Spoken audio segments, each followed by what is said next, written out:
Hello, my friends. I'm excited to be here with Chris Mehaffey. He is the CEO and Scout Executive of the Mid-America Council for the Boy Scouts of America. Chris, it's so great to see you today, and thanks for joining me. Andy, it's great to see you, and thanks for having me today on your program. So we are here to talk about the Big Give Luncheon that's taking place on December 12th.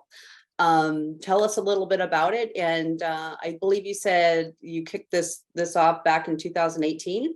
Yeah, so we started in 2018 with this year-end luncheon. And this is really our way to tell the scouting stories from here in the Mid-America Council that are kids in scouting here locally, and for them to share what scouting is doing for them and for their families.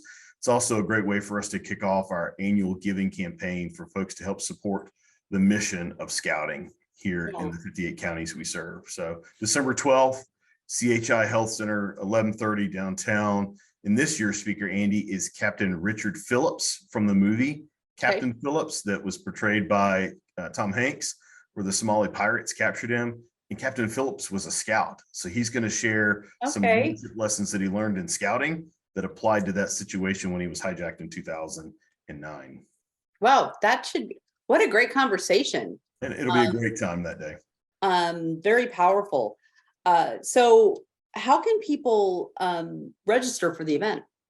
So you can go to bsabiggives.org, and it's BSA Big Give. Let me correct myself, .org for more information. The event is free. We will be taking offerings that day, not offerings, but we'll be taking contributions that day. Sure. Because there is an expense to put this event on, but we want people to be able to come and hear what scouting is doing in our community. So often our scouts meet in the basements of churches at night when it's dark. You don't see the uniform. You don't hear a whole lot about scouting, but we have a really big impact on youth and families here in the Midwest. And this is a great opportunity if scouting alumni are watching your program and they would love to get reconnected. We'd love to have them come to Big Give Day and hear the story, connect with us that way, and maybe get back involved. Absolutely. So a little bit, so you're taking contributions, donations. Let's talk a little bit about, how does that help? I mean, how does that help the Boy Scouts and maybe the local community specifically? The local community specifically. So we're teaching character education that is not taught in schools anymore. And we're doing so in group mentoring situations after school. So we're creating a community for young people to be involved in, where we're following the Scout Oath and the Scout Law as our guiding points, so that we all know, hopefully, the points that the children are going to learn, and they're going to come out on the other side of scouting being a better human for our future world. So the dollars that we raise help support volunteer training. They support scholarships. They help support, and this is not glamorous by any means, but every nonprofit has to operate. And absolutely. So the power and the natural gas and those type of things, those all have to be paid for somehow. So the dollars we raise help pay for those things to help support our kids in scouting. Yeah. How many, this is it's not off topic, but do you know how many troops you have? I mean, how many? So we have 355 scouting units across 58 counties, most of which are here in the metro area. We serve Northeast Nebraska, 22 counties in Northeast Nebraska, half of Union County, South Dakota, and then 35 counties over in Western Iowa. So Iowa is very rural, but we've got some really strong units over in Iowa. We've got some great units in Norfolk, Columbus, and in between. But a lot of our scouting is focused here in the Omaha metro area. Okay. And what are some other ways? So first of all, I love that this event is free, because you're really like you said, you're inviting the community to come learn more, or inviting people to reconnect with your mission. And like you said, donations, contributions, very welcome, but a great way to get the community more involved with what you're doing, and bringing that awareness and education to the forefront. The theme for this event, steering the future. Do you want to say a few words about that? Yeah, so back to the character education piece, we're instilling values in young people now that are going to Yeah. lead our community in the future. So Yeah. Shane and Gail Graves are chairing this effort. They've got a great steering committee. They love this theme, and they would like to see 800 to 1,000 people in the CHI Center on December 12th to hear these scouting stories about what's going on in our community right now. Yeah. Well, I can't wait. And Shane and Gail are amazing humans themselves, doing so Very much. community minded, but Yeah. they're huge scouting proponents. Yeah. Both are really involved in their local scout troop. Was out at Camp Cedars just a few weeks ago, and I had a long talk with Shane and what his scout troop does and the values that they're teaching there, just like I am in my scout troop with my daughters. So Right. it is an incredible thing to have that connection in scouting together, that community. Well, and that brings a point. So this isn't just for boys. No.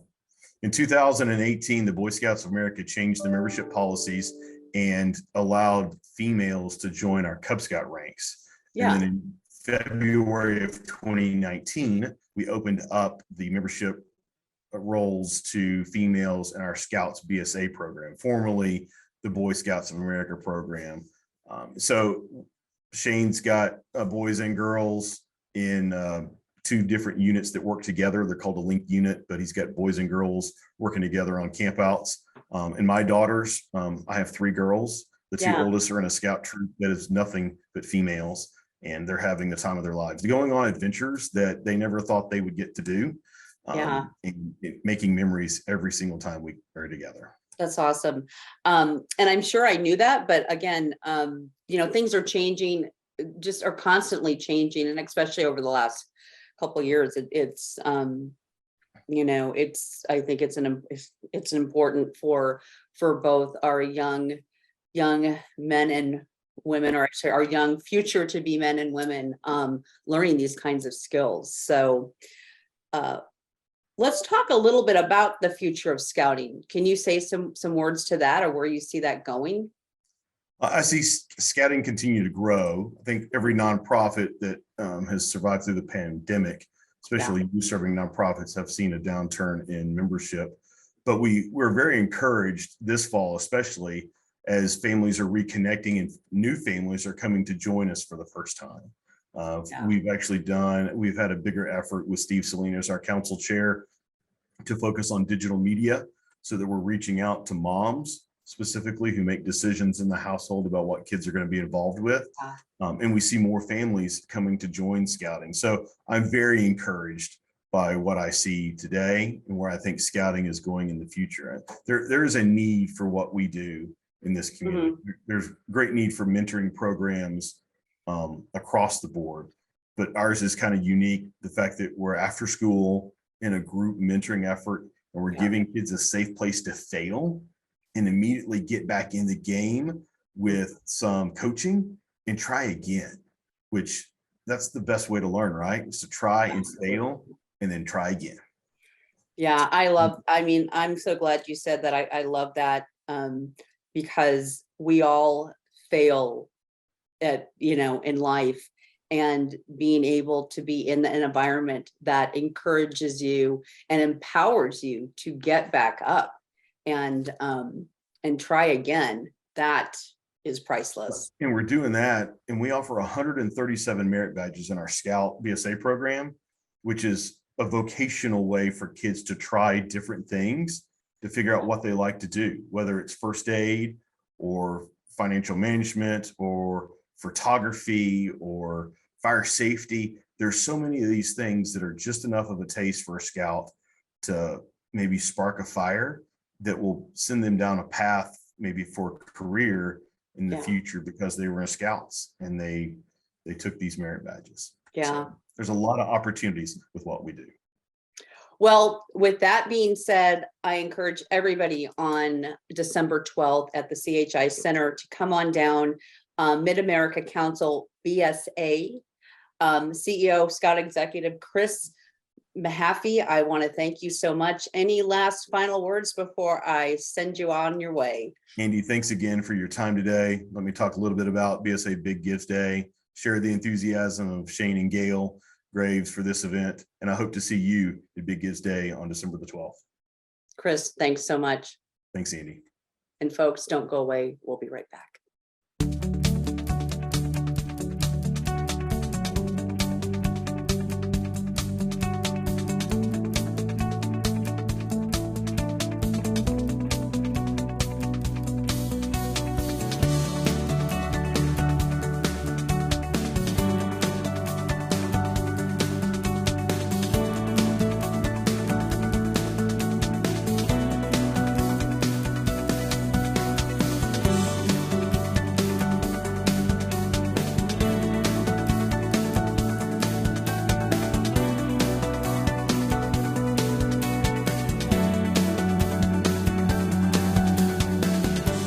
Hello, my friends. I'm so excited to be here with Jessica Brummer. She is the Director of Communications for the Durham Museum.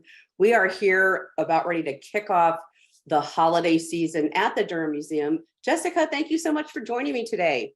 Oh, thanks, Andy. It's always great to see you.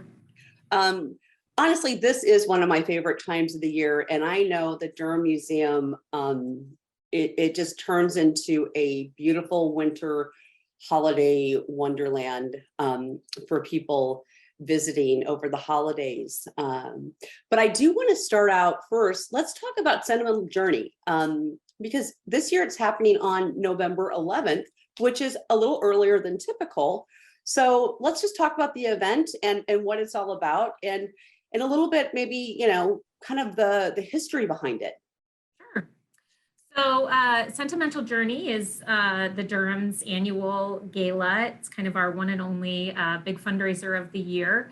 And as you said, we are moving it up 1 week this year. So it will kind of be our first event in November, a little bit different than maybe what some people are used to in the past. We won't be having the big Christmas tree in the middle of the room for that, but we are going to take guests on a really cool experience that night. The theme is called Sentimental Journey, Bringing the World to Omaha. And the idea behind this was that this year is actually the 20th anniversary of the museum becoming Nebraska's first Smithsonian affiliate museum. And what that partnership allowed us to do is be able to bring all of these traveling exhibits that you probably see us talking about a lot, bring these topics on history and industry and pop culture to Omaha, and bring our citizens something that maybe they wouldn't get to see otherwise. So it started with the Smithsonian 20 years ago. We've obviously grown those partnerships to all different kinds of museums and lending institutions across the world. But our event is really going to celebrate what that partnership meant for us and take a look back at some of our favorite exhibits over the past years, and then give a little sneak peek to kind of some exciting things we have planned for the future of the Durham. Yeah. I actually, now that you mentioned, I remember that happening 20 years ago. And when, that was a big deal. And yeah, it is a really big deal. And they're incredible partners. They open up so many avenues for us. We're able to utilize their curators and their collections when we do our field trips and our digital learning for students. So it's an amazing partnership for us, and one that we are extremely proud of. Yeah, no, for sure. Can I ask you, this is totally putting you on the spot. Like what are maybe one or two of your favorite exhibits? Oh my gosh. Well, or things that pop out, maybe not even. Yeah, the things that pop out, the things that pop to my mind, and I've been at the museum for 8 years, so obviously there are a whole bunch of exhibits that I was not here for, that I was just a museum patron for. So, but my very first exhibit when I was at the museum was Katharine Hepburn, Stage and Screen, and it was a new exhibit that the folks who owned her estate were loaning out all of her clothes and costumes that she wore in her career. And I was just a huge fan, and that was super cool. I loved that.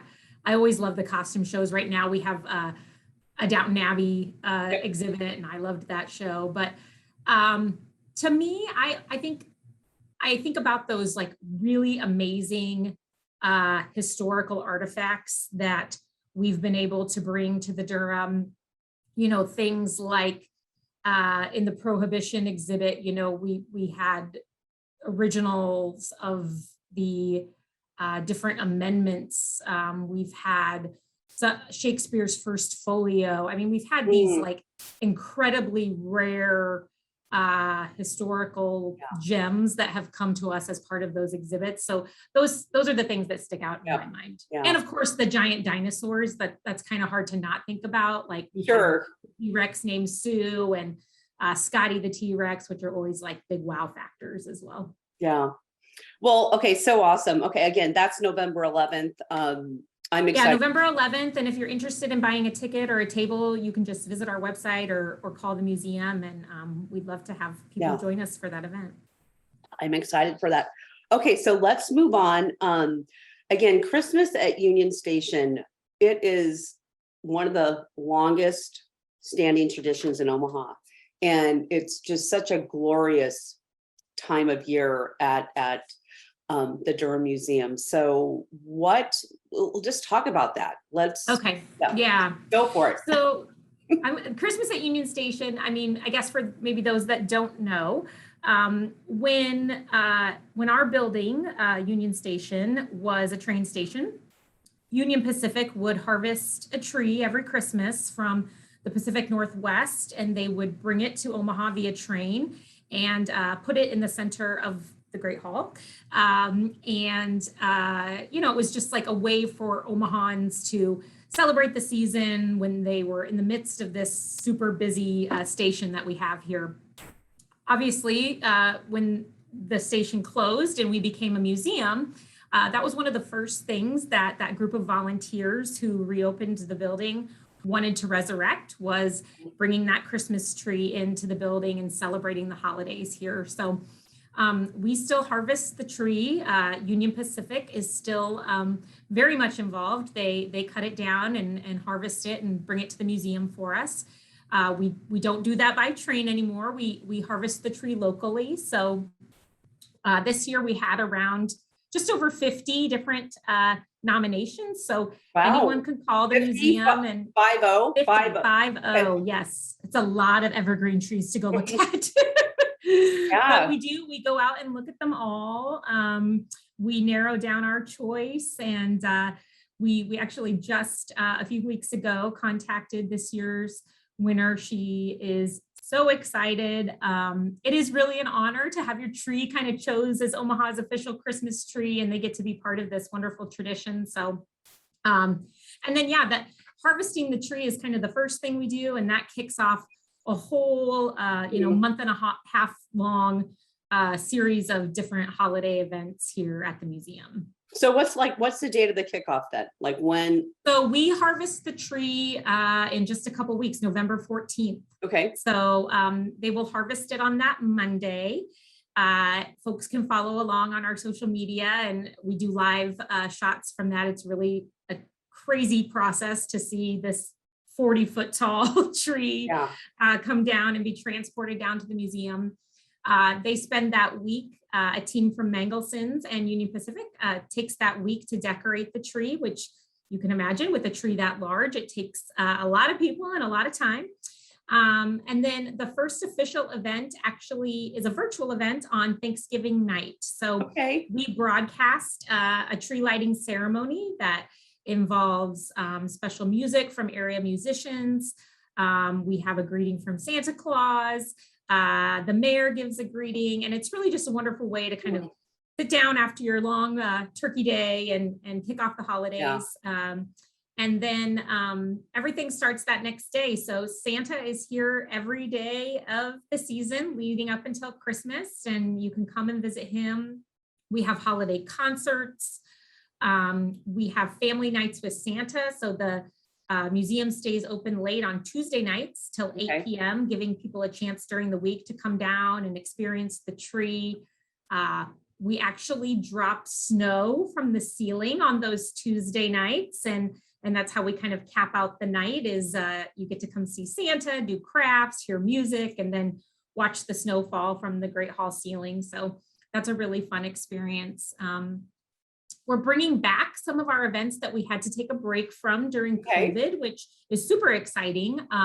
One that we get asked about the most is probably the Holiday Cultural Festival, which is going to be Friday, December 2nd. And it's a super special event. We have over 40 area organizations representing all different cultures that come in that night. They some of them perform, they maybe sing or dance. A lot of them sell kind of hard to find crafts or baked goods. There's a lot of food that night. And then there's also hot food for purchase. So we have tons of different groups kind of representing all the different cultures that make up Omaha. It's a super fun festive night. Like I said, we've had to take a break the past few years because it is such a large event. But we are going to bring it back this year, and we're really excited about that one.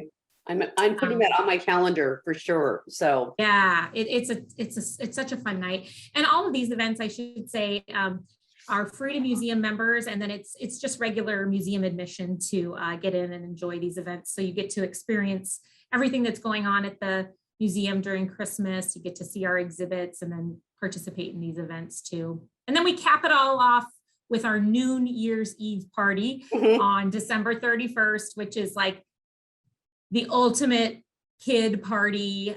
It's loud, it's noisy, it's messy, it's wonderfully joyous. I'm sure. I won't put that one on my calendar, but that's maybe not. No, but I know it's so much fun. It's so much fun.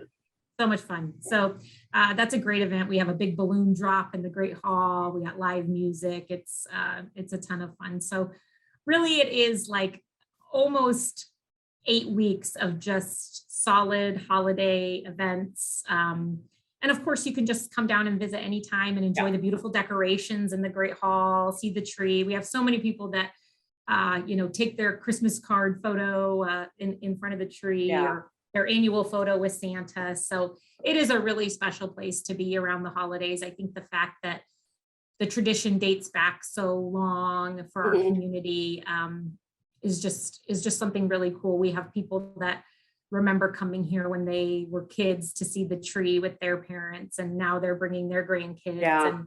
And so we love making those community connections. It is a very magical time.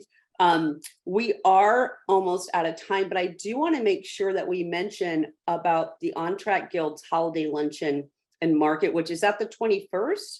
Yeah, so that's the Monday before Thanksgiving. Okay. And this is their second year having that event. It is really, really cool.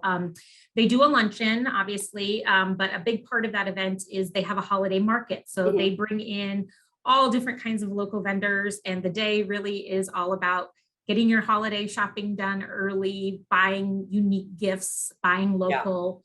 And so people have an opportunity to shop. They get a wonderful luncheon. This year we have an amazing world-renowned chef, Gail Gand. She is our guest speaker at lunch. So she's going to be talking about holiday entertaining. So it's a wonderful fundraiser for the museum. The Guild does an incredible job putting that together. So that's another event that anyone is welcome to buy a ticket to. You can just hop over to our website and you'll see it right there on our homepage. It's called Coming Home for the Holidays. Everyone's encouraged to wear plaid. It's all about the plaid. So another fun way to kick off the holidays, and it definitely helps support the museum. Well, again, this time of year, I know there's so many things going on. So I encourage everybody to go to the website, which is durhammuseum.org. I look forward though to talking to you after the first of the year, and we can start looking at because there's things always happening at the museum. There's and we have some really special exhibits coming next year, and some exciting big plans that we're getting close to announcing too. So I can't wait to share that with you too. So as you get ready to announce those, let's definitely have another chat. and let everybody know. But Jessica, thank you so much. It's so great to see you. And I'm excited to see you on November 11th for Sentimental Journey. And then probably several times throughout the holiday season. I hope so. I hope so. Looking forward to it. So thank you again. Thanks for having me.